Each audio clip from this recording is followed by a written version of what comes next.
Fala, galerinha! Hoje estamos com eu, Ana Gabi, Vitor e Anabel. Hoje vamos falar do filme Quando Duas Mulheres Pecam. É um filme de 1966, feito por Ingmar Bergman, de drama e mistério. É sobre uma atriz, Elizabeth Vogler, que sofre uma crise emocional e para de falar. Ela é mandada para uma casa, reclusa, onde parece passar bastante tempo com a sua enfermeira, Alga, que quebra o silêncio contando histórias. O filme se inicia com uma cena de várias pessoas deitadas em camas, que parecem tomar lugar em algum tipo de sanatório. Denota uma composição de algum tom agoniante, que nos dá a impressão que as pessoas estão deitando na cama, mortos, até que uma criança acorda e pega um livro para ler. Depois de pegar o livro, a criança olha para trás e há uma imagem de uma pessoa em desfoque, que espalha-se em toda a tela.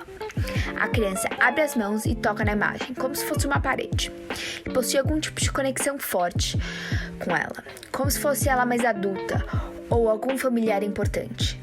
Digamos que parece algum tipo de sinalização de encontro com ela mesma. Neste encontro, podemos citar entre elas a arte e a própria Alga, a enfermeira. Menciona logo no início do filme. Tenho uma grande admiração por artistas. Acho que a arte é muito importante na vida das pessoas, principalmente para quem tem problemas. Depois, há uma cena em que a atriz, a personagem, ela está ouvindo música com calma. Há uma cena em que Elizabeth está sozinha no seu quarto, que é um quarto branco, e parece um hospital. Há uma TV ligada e uma reportagem de jornal de protesto, e aparece a cena de um monge sentado se auto-imolando.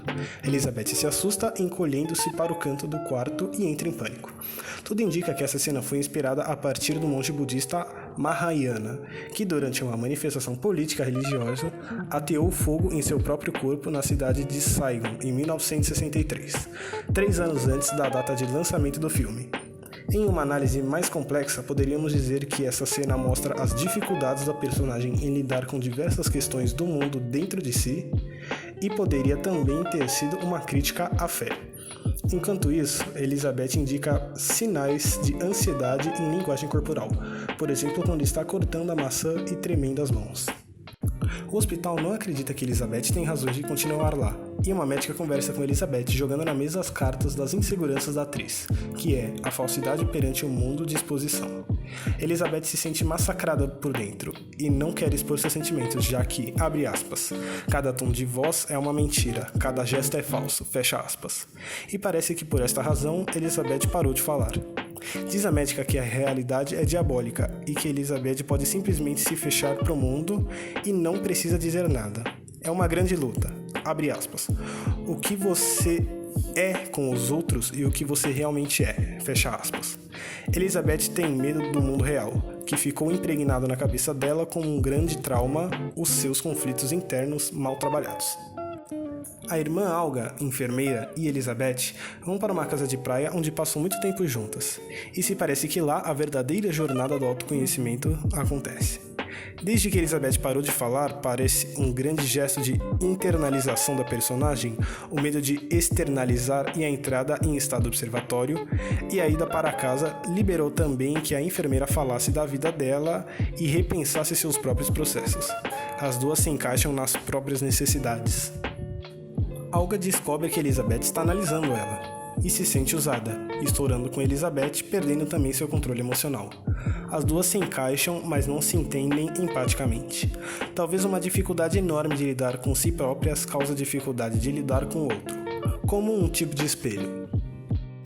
Então, em uma noite, as duas parecem ter algum tipo de pesadelo similar com o Sr. Vogler, que é o marido da Elizabeth, e a alma se lembra de uma orgia que teve no passado, engravidando e abortando o bebê. E depois disso, mesmo sem a Elizabeth dizer nada, a alma compreende as dores dela, que depois ela conseguiu olhar para si mesma, relatando a culpa que ambas sentem, a falta de sentido na vida e o vazio, dor intolerável. Mas a alma ainda não sabe lidar com essas dores, então ela acaba batendo na Elizabeth. Tem também uma inversão de papéis no filme, em que a alma se representa no início do filme como a enfermeira que cuida da Elizabeth, e no final a alma tá pedindo ajuda da Elizabeth, que diz que o silêncio pode ser uma grande força mental. Enquanto as duas personagens estão passando por dificuldades, no final do filme elas voltam para o hospital, e isso meio que indica que a ida para casa da praia foi um processo de internalização para as duas. Quando elas voltam para o hospital, é como se elas voltassem para o início, mas agora diferente. Para a Alma, que faz as malas e vai embora, e o mistério de se a Elizabeth vai continuar sem falar depois da experiência ou se ela vai continuar no hospital. Essa parte fica bem aberta quando o filme termina. O filme aborda cenas de pregos sendo martelados na mão como um tipo de crucificação, de dor e sofrimento. No início tem um grande sentimento de morte na primeira cena, dos pacientes deitados na cama que parecem estar sendo preparados para um velório. E no meio as personagens embarcam em uma jornada de autoconhecimento que no final voltam para o hospital e espera-se que elas tomem algum tipo de atitude em relação aos seus problemas pessoais, que seria o suposto renascimento, como um ciclo.